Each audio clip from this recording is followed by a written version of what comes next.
Et avec nous pour ce club de maires, merci beaucoup d'avoir accepté notre invitation pour ce débat. Florence Portelli, bonjour, vous êtes maire LR de Tavernier. Luc Carvounas, bonjour, vous êtes maire PS d'Alfortville. On va parler avec vous du rapport sur l'entrisme des frères musulmans. Y a-t-il un islamisme à bas bruit, comme le dit Bruno Retailleau? Y a-t-il un risque d'entrisme via les listes au municipal? Vous nous direz ce que vous en pensez dans quelques instants. On va évidemment parler des municipales et de l'aspect plus politique de cette élection. Et puis, on va commencer en parlant des polices municipales. Emmanuel Macron en a parlé dans son interview, c'était sur TF1. Il veut faire évoluer les pouvoirs de ces polices municipales. On va voir notre reportage en région dans quelques secondes. Mais d'abord, Stéphane, pour qu'on comprenne bien, quels sont aujourd'hui les effectifs des polices municipales en France? Alors, Aurélien, le dernier chiffre dont on dispose date d'il y a 3 ans. On comptait un peu plus de 27 000 policiers municipaux partout sur le territoire. Ces policiers municipaux, ils sont sous l'autorité du maire et donc ils sont rattachés à une commune. Un autre chiffre pour bien comprendre, sur les 35 000 communes que compte la France, 4 500 ont fait le choix d'avoir une police municipale. Les policiers municipaux n'ont donc pas de pouvoir d'enquête parce qu'ils dépendent du maire et pas du procureur de la République comme les policiers nationaux. Alors augmenter les compétences des polices municipales, c'est pas un nouveau débat. Oui, c'est un sujet qui est assez récurrent. Il y a déjà eu 2 tentatives, notamment en 2011 et 2020, pour augmenter les prérogatives de ces agents. 2 tentatives censurées par le Conseil constitutionnel parce qu'il y a un équilibre fragile à maintenir, celui de la libre administration des collectivités territoriales. Les maires doivent avoir le choix d'abord de se doter d'une police municipale et ensuite de lui donner les compétences qu'ils souhaitent, comme l'armement par exemple. Ce principe, auprès du ministre de l'Intérieur, François-Noël Buffet, a assuré qu'il le respecterait. L'idée est donc de mettre à disposition des maires plus d'outils pour gérer la police municipale, à eux de s'en saisir ou non. Quelles sont les pistes du gouvernement, du coup? Eh bien, en attendant la fin d'une consultation sur ce sujet, François-Noël Buffet en a évoqué certaines. Par exemple, permettre aux policiers municipaux d'accéder à ces fameux fichiers, les cartes grises, les assurances. Mais il veut aussi leur donner le droit de délivrer des amendes forfaitaires délictuelles. Ce sont les amendes pour les petits délits, comme l'usage de stupéfiants, par exemple. Le ministre évoquait aussi la possibilité pour les agents de fouiller le coffre des voitures. Pour son projet de loi, François-Noël Buffet peut s'inspirer de travaux parlementaires. Une proposition de loi a été déposée par le député LR Éric Pauget à l'Assemblée. Une mission au Sénat planche aussi sur ce sujet. En tout cas, le ministre promet un texte présenté en juin. Et au ministère de l'Intérieur, on espère qu'il soit examiné à la rentrée. Merci Stéphane. Alors pour bien comprendre comment ça se passe sur le terrain, on va regarder notre reportage en région. Fabien Ricard s'est rendu au Creusot, en Saône-et-Loire. Oui, bonjour madame. Comme chaque matin, Sébastien Godelaine prend son service à la police municipale du Creusot. Allez, c'est parti. Aujourd'hui, on a un véhicule fourrière à aller vérifier, à aller contrôler. Le véhicule est abandonné là depuis plus d'une semaine, sans plaque d'immatriculation. Cet après-midi, il sera emmené à la fourrière. La complexité en police municipale aujourd'hui, c'est l'accès aux fichiers. L'accès aux fichiers, nous, on ne peut pas en fait se permettre d'identifier un véhicule. Pour connaître l'identité du propriétaire, les policiers municipaux ont dû solliciter leurs collègues de la police nationale. C'est là qu'ils ont appris que le véhicule était en fait déjà sous surveillance. Malheureusement, n'étant pas mis dans la boucle de certaines affaires, en fait, on n'est pas censé connaître le pourquoi du comment. Et aujourd'hui, il faudrait qu'on soit mis un petit peu avec eux dans ce genre d'affaires pour qu'on sache justement s'il faut pas passer, s'il faut enlever, pas enlever. On va à rue Lavoisier, on va relever un Peugeot Expert en abusif à la demande du chef. Considérée comme la 3e force de sécurité intérieure, la police municipale n'a pas les mêmes prérogatives que la police nationale ou la gendarmerie. Par exemple, en ce qui concerne la consultation de certains fichiers. Ceux des personnes recherchées, des véhicules volés, des cartes grises ou même des assurances ne leur sont pas accessibles. La personne franchit donc un feu rouge ou vient de commettre un vol ou autre, on l'arrête, machin, on ne peut même pas savoir si le véhicule est assuré ou pas. Si on avait donc accès aux fichiers des cartes grises, en tout cas, je me permettrais, moi, en tant que policier municipal, je ferais identifier ce véhicule. Si la personne habite dans cette rue ou même sur le Creusot, je me permettrais de lui dire de bouger le véhicule. Je ne le ferai pas enlever. Le but premier, c'est de faire cesser l'infraction. On va faire identifier le véhicule à la police nationale. Ils vont nous donner le propriétaire. Bonjour, c'est la police municipale du Creusot. Tu pourrais me passer le chef de poste pour un fichier? Ce serait pour un CIV, pour un stationnement gênant éventuellement, si tu as le temps. Finalement, le propriétaire, un riverain, se présente de lui-même au policier. Pour la directrice de la police municipale du Creusot, Élargir les pouvoirs de ces agents leur permettrait de gagner du temps et de mieux assurer leur mission de tranquillité publique. Pour un stationnement abusif, le passage au FOVES, donc au fichier des objets signalés volés, c'est obligatoire avant de procéder à l'enlèvement. Donc il y a des choses qui nous contraignent et qui nous, entre guillemets, font perdre du temps. Alors que ça pourrait être simplifié si on avait des accès directs au fichier. Donner plus de pouvoir aux policiers municipaux, c'est aussi l'appel du maire du Creusot. Mais David Marty met en garde, pas question d'aller sur le terrain de l'enquête judiciaire, comme le demandent certains élus, car cela placerait les agents sous l'autorité des procureurs et non plus des maires. Celui qui emploie les policiers municipaux, c'est le maire. Et donc l'autorité ne serait plus le maire dans ces cas-là, et là, ça pose problème. Donc, il faut savoir où on met le curseur. Les policiers municipaux ne sont pas là pour suppléer les policiers nationaux, les gardiens de la paix. Confrontée à toujours plus de missions, la police municipale en pleine mutation se cherche un nouveau cadre. Un projet de loi est actuellement en préparation pour un examen au Parlement dans les prochains mois. Florence Mortelli, Luc Carvounas, est-ce qu'il faut augmenter encore les pouvoirs de police municipale ? Oui, parce que en fait, sur le terrain, et je pense que mon collègue va faire le même constat que moi, en fait, depuis plusieurs années, on a moins d'effectifs de police nationale, plus de délinquance, plus de violence aussi liée dans la vie quotidienne des gens. Donc c'est vrai que comme il y a eu une évolution, si je puis dire, entre très gros guillemets, de la sécurité, de l'insécurité, eh bien aujourd'hui on a besoin de plus d'effectifs qu'on n'a pas au niveau de la police nationale. Ça c'est le premier point. Le deuxième point, c'est qu'il y a beaucoup du coup d'absurdité parce que c'est un statut qui date des années 90 quand même. Et en réalité, il y a un Beauvau des polices municipales qui a été lancé. C'est pour ça qu'Emmanuel Macron, pendant son interview, il avait l'air de découvrir l'eau chaude. Mais enfin, c'est Nicolas d'Aragon, d'ailleurs, qui a commencé à porter les débats. Qui est le maire de Valence et qui était ministre. Exactement. Et ça a été repris par François-Noël Buffet sous l'autorité de Bruno Retailleau, avec des choses très concrètes. Et l'Association des maires de France, dont nous faisons partie, d'ailleurs, soutient ça si les maires, d'ailleurs, restent libres de choisir ou pas d'augmenter les prérogatives.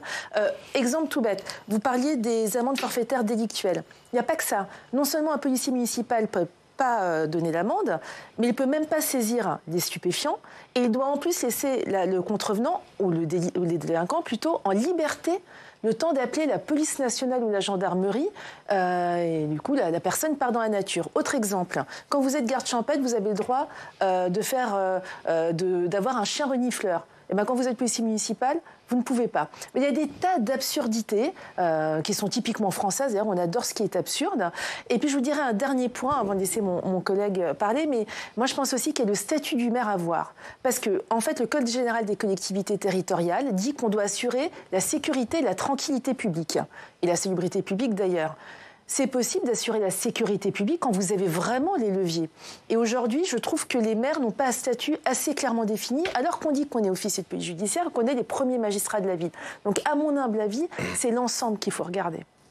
Luc Carvounas. Pour compléter ce qu'a dit ma collègue, j'abonde complètement dans le sens de ce qui vient d'être dit. D'abord, c'est un sujet qui est transpartisan. Aujourd'hui, dans votre reportage, dans ce qui a été dit, on soit un maire de gauche ou un maire de droite, on installe des polices municipales. Moi, c'est le choix que j'ai fait dès 2016. Aujourd'hui, j'ai une cinquantaine de policiers municipaux armés. C'est pas le choix que faisaient tous les maires de gauche, quand même. En tous les cas, aujourd'hui, c'est un choix qui devient majoritaire. Et je le vois dans les débats qu'on a à l'Association des maires de France. Je le vois aussi dans les débats que j'ai à Ville-de-France, les villes moyennes, de 10 000 à 100 000 habitants, où je co-anime le groupe justement de travail sur les polices municipales. Et ce que propose le ministre, c'est finalement ce que demandent les syndicats de police municipale. Il reprend leur proposition, avec évidemment toujours ce codicile de dire ce sera la liberté du maire de l'appliquer ou pas, mais pour reprendre aussi des exemples de bon sens, aujourd'hui quand on se parle, les polices municipales et les polices nationales n'ont même pas les mêmes logiciels pour confronter, ne serait-ce que sur la question des mains courantes, ce qui se passe dans la journée. C'est-à-dire qu'on n'a pas l'info qui circule de manière fluide. C'est un non-sens. Donc aujourd'hui, il faut donner plus de moyens et surtout plus de prérogatives, c'est vrai, aux polices municipales. Moi, je dis souvent, sincèrement, si je n'avais pas eu ma police municipale pendant les émeutes de juillet 2023, je ne sais pas comment ça se serait passé. Et aujourd'hui, on n'attend pas des projets de loi pour qu'il y ait des synergies intelligentes qui se mettent en œuvre entre police nationale et police municipale. Moi, j'ai mon commandant chef de circonscription, Alfortville, qui dit « ça me va bien, j'ai pas de police, j'en ai une ». Et ben, quand on fonctionne comme ça, c'est pour les habitants, c'est une façon de voir, bien sûr. Comme ça, c'est très bien. Moi, quand j'ai été député d'Alfortville et de Vitry-sur-Seine, j'étais aller visiter le commissariat de Vitry-sur-Seine, dans un état lamentable. Aujourd'hui, il faut quand même que vous sachiez que dans la fonction publique d'État, la police nationale, c'est le parent pauvre. Hein. C'est des ordinateurs qui datent de Mathusalem, c'est des murs totalement délabrés. Moi, j'ai pris la responsabilité de retaper la ville d'Alfortville, tout le commissariat d'Alfortville. Le DTSP m'a remercié, ça a été un coût pour la commune, mais ça me semblait la moindre des choses que l'outil de travail de mes policiers nationaux soit excellent au même titre que celui de mes policiers municipaux. Mais c'est-à-dire vous défendez l'armement des polices municipales, parce que c'est aussi un débat. Il faut armer les polices municipales. Aujourd'hui, dans les rues, les oiseaux ou terroristes ou n'importe qui veut agresser un policier, il ne fait pas le distinguo entre un policier national et un policier municipal. On l'a vu, des policiers municipaux qui ont été victimes du terrorisme. Donc évidemment qu'on défend ça, parce que sinon c'est non-assistance à personne en danger. Quelque part, c'est les envoyer, les jeter en pâture. Et je reprends ce qu'a dit le collègue sur les émeutes. La police municipale de Taverny a sauvé littéralement les pompiers de la caserne dans la nuit des émeutes. Mais pour vous donner un autre exemple d'absurdité, ce qui fait que parfois ils se sentent un peu policiers de seconde zone. Et il y a un sentiment aussi parfois de mépris quand même qu'ils ressentent. Moi, je me fais un peu leur porte-parole à travers ça. C'est sûr que par moments, c'est pas évident. On leur demande beaucoup, en même temps, on leur fait comprendre quand même que c'est pas des policiers à part entière, ce qui est assez hypocrite. Et quand ils avaient des émeutiers qui arrivaient vraiment pour en découdre et brûler la caserne avec les pompiers dedans quand même, ils ont tiré au flashball. Eh bien, les balles de flashball, les projectiles, vont moins loin qu'un projectile de police nationale. Il y a quand même comme ça des choses qui ne sont pas possibles, surtout quand les gens sont en danger. On entendait, je vous donne la parole, Luc Carvounas, on entendait le maire du Creusot dire qu'il faut savoir où on met le curseur. On va voir justement quelles sont les premières pistes du gouvernement. François-Noël Buffet, le ministre auprès du ministre de l'Intérieur, était hier devant le Sénat. L'idée, c'est de donner au maire une boîte à outils dont il pourra disposer dans l'idée que la police municipale reste une police de proximité. C'est envisager la possibilité des amendes forfaitaires délictuelles. Ensuite, nous avons dans le deuxième axe la capacité à agir sur le terrain. C'est l'idée de renforcer l'accès aux fichiers. C'est les contrôles d'identité. Je rappelle aujourd'hui qu'on ne peut que vérifier l'identité, mais en aucun cas on ne peut la contrôler. Et puis, c'est aussi le sujet des drones pour les polices municipales. Ça va dans le bon sens ? Tout ce qui est dit là, ce sont les débats que l'on a depuis un petit moment maintenant. Oui. On ne découvre pas, sincèrement, j'attends pas monsieur le ministre, c'est encore une fois tous les échanges que nous avons dans le cadre de nos associations d'élus locaux, mais aussi avec les syndicats de police municipale pour essayer justement de bien comprendre les attentes. Et il y a un fait quand même qui est à noter aujourd'hui, c'est que les personnes qui ont envie de devenir policiers ou policières, elles viennent de plus en plus maintenant dans les collectivités territoriales pour devenir police municipale que police nationale. Pourquoi ? Parce qu'on leur donne les moyens. Qu'aujourd'hui, un policier national, il doit s'entraîner au tir peut-être une fois par an parce que les balles, ça coûte cher, madame. Et qu'aujourd'hui, on en est là dans la sécurité publique qui est normalement le fait régalien de l'État. Mais là aussi, c'est pas parce que nous sommes deux maires qui avons eu envie politiquement de mettre une police municipale bien dotée, bien équipée, avec tout ce qu'il faut, que ça doit venir se substituer à la présence de la police nationale. Oui, puis il y a le problème du budget aussi. Parce que je pense qu'aujourd'hui, ça évolue côté État, parce que tout simplement aussi, on est un peu les dindons de la farce sur le plan budgétaire. C'est un coût budgétaire quand même, en fonctionnement. Alors régulièrement, ça fait quand même des années qu'on a des sons de morale de la part des cancres des finances publiques quand même, qui nous gouvernent, qui font des budgets en déséquilibre et insincères, alors que nous, on présente quand même des budgets équilibrés, on n'a pas le choix dans nos communes. Mais c'est quand même particulier de nous dire qu'il faut continuer à baisser vos dépenses de fonctionnement avec moins de dotation, mais en plus en compensant les services que l'État n'assure plus, alors que normalement la sécurité est une mission régalienne. Donc c'est quand même un débat qu'on va devoir à mon avis, un petit peu élargir aussi sur ce plan-là. Et puis, excusez-moi, les policiers municipaux, c'est aussi le problème du statut. Ce sont des fonctionnaires publics territoriaux. Donc il y a toute une hypocrisie aussi là-dessus, par rapport à l'indemnité, par rapport à leur retraite. Quand ils débattent sur les retraites, on n'a pas parlé de leur situation. Ils n'ont pas du tout le même statut que les policiers nationaux. Donc quand ça arrange, ils sont policiers, puis quand ça arrange, ils sont fonctionnaires publics territoriaux. Donc c'est tout ça qu'il faut mettre sur la table. Allez, on passe au deuxième thème de ce débat. On va parler du rapport intitulé « Frères musulmans et islamisme politique en France ». Il a été commandé par le ministère de l'Intérieur il y a un an, présenté hier lors du Conseil de défense. Stéphane ? Qu'est-ce qu'il contient? Alors déjà, c'est un document qui fait 76 pages. Il a été rédigé par 2 hauts fonctionnaires qui ont auditionné 45 chercheurs et des administrations et aussi des responsables du culte musulman. Les auteurs écrivent qu'il y a, je cite, une menace pour la cohésion nationale avec le développement d'un islamisme par le bas, c'est-à-dire notamment au niveau municipal à travers des associations culturelles, éducatives, sportives ou encore caritatives. L'action des frères musulmans vise, selon ce rapport, à modifier certaines règles qui concernent la laïcité ou l'égalité homme-femme. Voilà ce qui est écrit. Et il donne des chiffres sur le nombre d'organisations concernées. Tout à fait. Les auteurs expliquent que la Fédération des musulmans de France représente une branche française des frères musulmans. Accusation infondée, répond l'organisation. Mais dans le détail, les auteurs ont identifié 139 lieux de culte affiliés à cette fédération, plus 68 qui en sont proches. C'est 2% des 2800 lieux de culte que compte la France. Et les auteurs, ils disent que le secteur éducatif est privilégié par la branche des frères musulmans. Exactement, Oriane, c'est une priorité, écrivent-ils, avec des chiffres là aussi. En septembre 2023, on comptait 74 établissements confessionnels musulmans en France. Sur 74 établissements, 21 étaient identifiés comme liés à la mouvance des frères musulmans, d'après le rapport. Ce que notent aussi les auteurs, c'est que, je cite, aucun document récent ne démontre la volonté de musulmans de France d'établir un État islamique en France ou d'y faire appliquer la charia. Et Bruno Retailleau, il a commencé à avancer des pistes? Oui, Bruno Retailleau, le ministre de l'Intérieur, a répondu aux critiques formulées par le chef de l'État. Le Parisien nous révélait hier soir qu'Emmanuel Macron a recadré ses ministres pendant le Conseil de défense qui a eu lieu à l'Élysée. Le chef de l'État a reproché surtout à ses ministres de ne pas avoir fait de proposition à la hauteur de la gravité des faits établis dans le rapport. Voilà la réponse du ministre de l'Intérieur.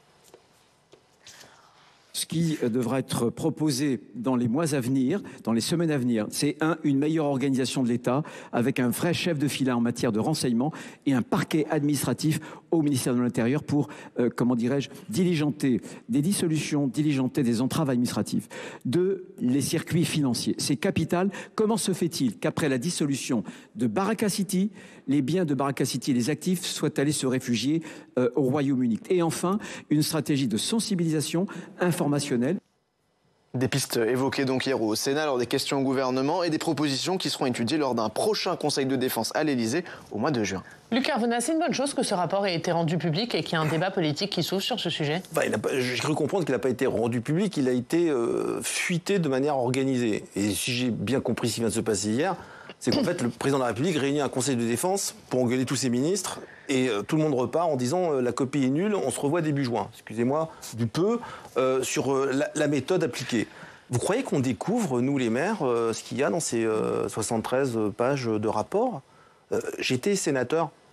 J'ai produit avec Jean-Marie Bockel, dans le cadre de la délégation sénatoriale aux collectivités territoriales, en 2017, un rapport, donc c'était il y a 8 ans déjà, dans lequel, justement, le rapport était intitulé « Les collectivités locales et la prévention de la radicalisation ».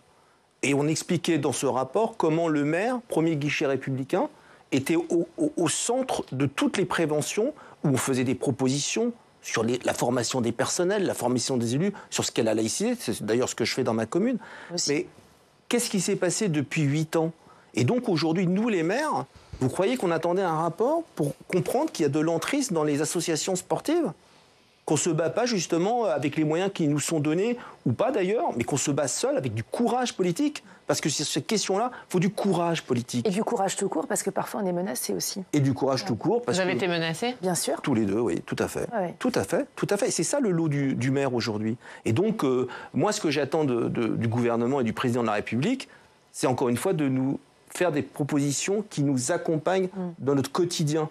On parlait tout à l'heure des polices municipales. Là aussi, on est bien seul. Et donc, plutôt que de laisser finalement le bloc communal, qui est le premier et le dernier kilomètre, toujours seul face à ces questions qui sont cruciales, eh ben, il faut qu'on nous fasse montre qu'on nous respecte aussi dans le rôle qui est le nôtre, et faire attention à la manière dont on pose le débat politique et public. Parce qu'il ne faudrait pas qu'on vienne encore une fois laisser croire qu'on stigmatise nos compatriotes de confession musulmane. Parce que ça aussi, ça existe. Et moi, ce que fait Bruno Retailleau, selon vous? Non, c'est ce que fait Gabriel Attal en jetant des propositions comme ça, de manière désordonnée. Et je pense que Emmanuel Macron a eu raison, pour le coup, de siffler la fin de la récréation et tout de suite. Florence Martelly. Oui, moi je trouve qu'ils ont l'air de découvrir l'eau chaude quand même, comme disait le collègue. Nous, ça fait très longtemps qu'on constate ça sur le terrain. Donc il arrive trop tard pour vous, ce rapport ? Non, pas du tout. C'est toujours très bien. Je parle d'Emmanuel Macron. Je veux dire, franchement, Emmanuel Macron qui dit maintenant il faut trouver des solutions. Mais il est là depuis quand, Emmanuel Macron ? Il me semble que c'est son deuxième mandat. Enfin, j'ai trouvé que c'était d'un culot quand même monstrueux, avec en plus un discours erratique. C'est le en même temps. On a eu des discours très musclés, parfois même dans Valeurs Actuelles. On a eu des discours beaucoup très très mous. On ne comprend pas trop. D'ailleurs, même au sein de sa majorité, vous avez une position sur le voile chez Gabriel Attal et une position chez Édouard Philippe que je n'ai toujours pas comprise. D'ailleurs, c'est trop intellectuel pour moi, je n'ai pas compris. Donc, la pensée complexe. Oui, c'est ça. C'est post-jupéiste, je n'ai pas tout compris. Mais en tous les cas, c'est vrai que le sujet est extrêmement grave. Et d'ailleurs, le rapport, à mon avis, si je puis me permettre, je vous invite d'ailleurs à lire l'excellente enquête dans Le Point aujourd'hui, est un peu en deçà de la réalité parce que le principe du frérisme, justement, c'est de ne pas afficher. Quand on dit qu'ils ont tant de mosquées qui sont sous leur contrôle ou qui sont affiliées aux frères musulmans, en réalité, quand vous parlez à des experts, ils pensent qu'il y en a beaucoup plus. Mais évidemment, comme le principe du frérisme, c'est l'opacité, on ne sait pas. Ce qu'on sait en revanche, c'est comment ça fonctionne. Et quand on dit qu'ils ne veulent pas appliquer la charia en France, c'est faux. Et d'ailleurs, dans le principe du frérisme, il y a même des préceptes de vie pour vous expliquer déjà comment on ne doit pas interpréter l'islam, pour les gens qui seraient non interprétatifs sur certains points, des sujets évidemment contre les femmes, mais même contre les alliances sentimentales que vous pourriez avoir. Vous n'avez pas le droit d'épouser une chrétienne, vous n'avez pas le droit d'épouser une juive. Donc pour vous, il y a une volonté d'imposer la charia en France ? Bien sûr, il y a une volonté d'imposer la charia. Quand vous parlez des experts du frérisme, demandez même au professeur Rougier, à d'autres experts là-dessus, ils sont extrêmement clairs. Et surtout, comment fonctionne le frérisme ? Autour d'une cellule, l'Ousra, qui est autour de 3 personnes et qui justement éduque les gens pour imposer ce que je viens de vous dire. La décrédibilisation de nos institutions républicaines, ça fait partie de leur mode de fonctionnement. Ils vous expliquent comment déstabiliser le pays, comment surfer sur un sentiment d'islamophobie pour déstabiliser le pays et déstabiliser les institutions. Aller contre tout ce qui est laïcité, dans le sport, à l'école, dans les associations, à la cantine, où là aussi on a des pressions qui sont quand même extrêmement fortes. Et puis qui du coup d'ailleurs surfer sur le fait que nous sommes une démocratie. C'est très bien d'être une démocratie, mais vous remarquerez que dans les États où le frérisme a été vraiment réprimé, ce sont des États arabes extrêmement dictatoriaux, sévères, etc. Je ne suis pas en train de vous faire l'apologie des dictatures. Je suis juste en train de vous dire qu'ils s'infiltrent justement sur c'est ce qui fait notre fierté, les droits de l'homme, la tolérance, mais du coup, ils s'infiltrent là-dedans pour dire si vous nous dénoncez, c'est que vous êtes finalement, vous ne respectez pas les droits de l'homme, vous êtes contre la démocratie, etc. Et je vous dis en plus, une ségrégation voulue, on rejette l'autre parce qu'il est chrétien, parce qu'il est juif, etc. C'est extrêmement grave. Et en réalité, l'infiltration, évidemment qu'elle a lieu. Alors, si vous prenez l'ensemble de la carte nationale, c'est un peu hypocrite parce qu'en réalité, ça touche beaucoup moins certaines zones provinciales, même si ça touche aujourd'hui à peu près partout. Mais si vous concentrez, si vous regardez, si vous faites un focus sur les métropoles, sur les zones très urbaines, c'est pas du tout la même proportion. Donc c'est ça aussi qu'il faut regarder dans le détail. Luc Arvounaz, vous partagez le constat de Florence Portelli. Il y a une volonté d'imposer la charia en France pour vous ? Et d'une minorité, je précise. Par ceux-là, par les frères musulmans, bien sûr, oui. Bien sûr. Et moi, je pense que la première réponse pour contrer justement cet entrisme d'islamisme radical, c'est finalement de revenir aux fondamentaux, ce que disait Jaurès, une république laïque et sociale. C'est le seul moyen, notamment dans nos quartiers priorités politiques de la ville, de pouvoir donner des moyens à qui ? À l'école.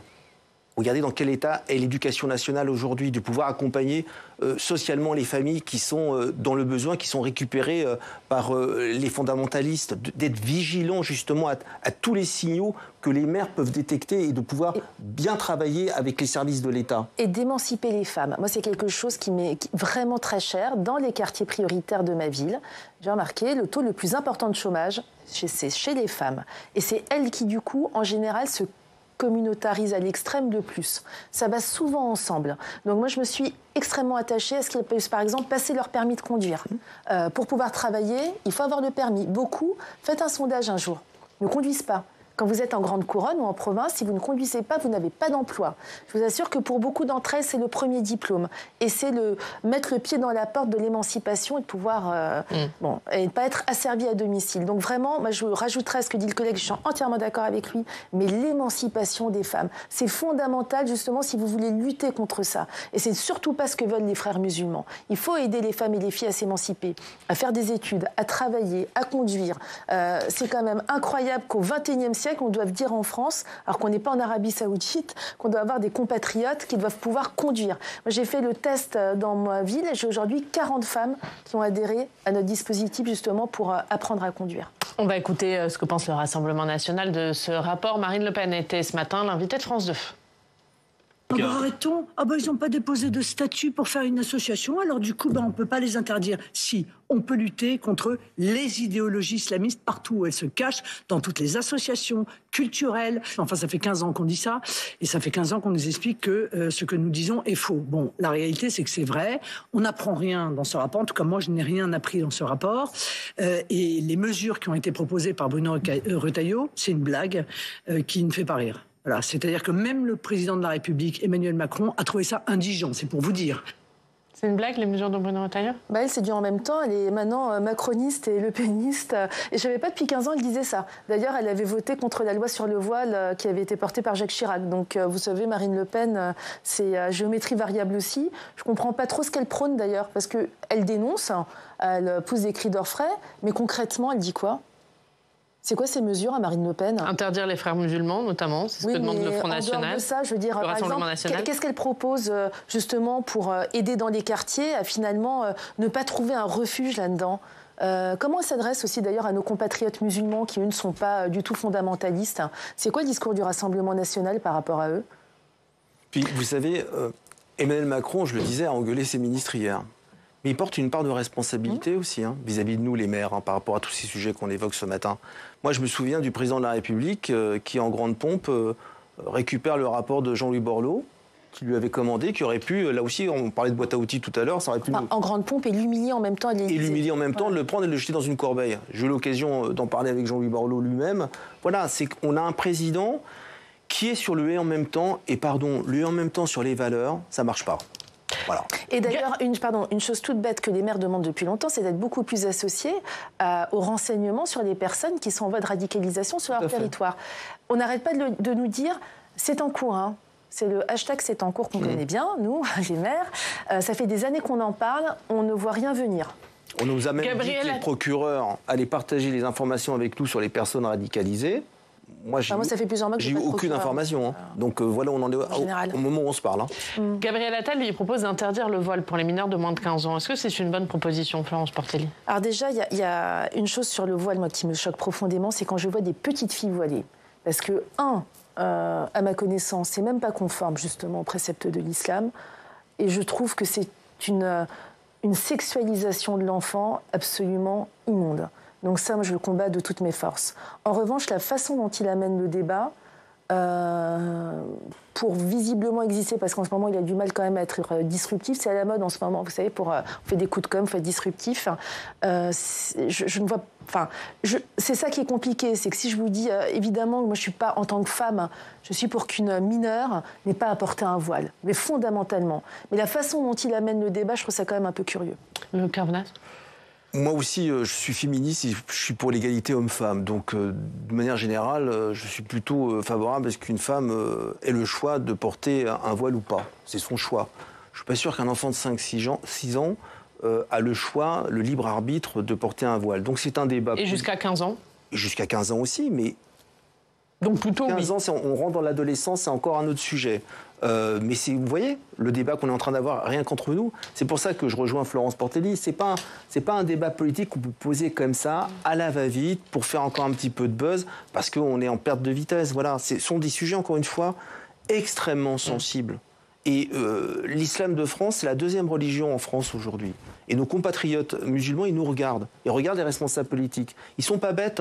Vous savez, moi, quand j'ai été devant une association avec des mamans qui étaient voilées et qui m'ont demandé est-ce que, monsieur le maire, vous pouvez nous donner un créneau pour nous, les femmes, à la piscine ? Je leur ai dit non, et je leur ai expliqué pourquoi je leur ai dit non. Au nom de, justement, l'émancipation des femmes, de cette égalité homme-femme, et aussi de ce qu'est la laïcité, à mes yeux. Elles l'ont très bien compris, mais c'est ce qu'on disait tout à l'heure. Il faut avoir le courage d'expliquer les choses. Et d'ailleurs, le courage que n'a pas eu Gabriel Attal, parce que quand tous ces gens-là ont été au gouvernement, ont été même Premier ministre, et qu'il y a eu des lois, ou même, d'ailleurs au Sénat, il y avait une loi demandant l'interdiction du voile dans le sport.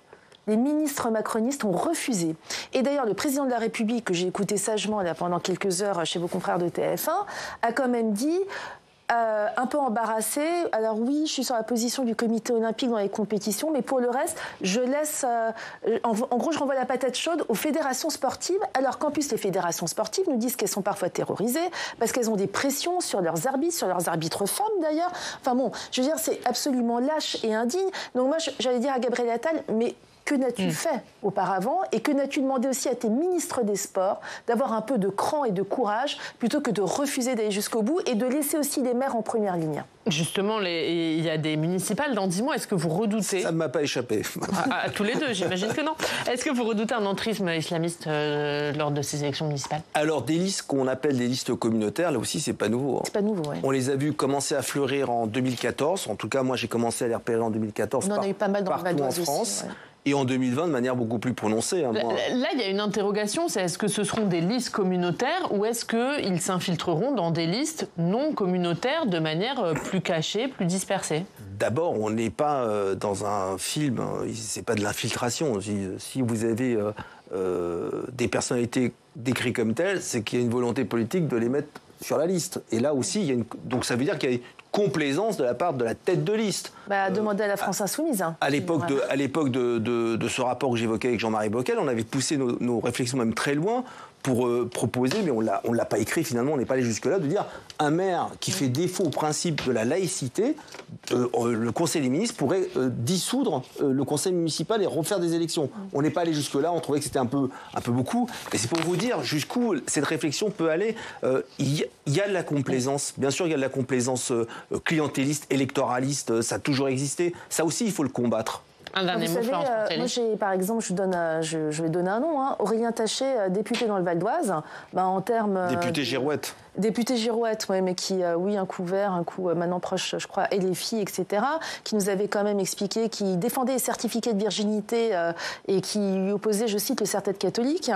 Donc voilà, quand on a des individus comme ça, ou quand on a un parti comme la France Insoumise qui fait de la flatterie électorale avec justement des mouvances qui parfois sont proches du frérisme, eh bien, je pense qu'on a la réponse à votre question. C'est aussi la responsabilité des partis politiques et surtout extrémistes de ne pas justement s'allier avec ces gens-là. Très rapidement, vous parlez d'un député qui n'est plus un député, c'est même plus le Girouette, c'est un essuie-glace. Il est passé de Emmanuel Macron à les filles, on ne sait même plus où il habite. Merci. En tout cas, il habite encore à la LFI. Merci pour ce débat. Merci beaucoup à tous les deux. On va regarder ce qu'est la une de la presse régionale.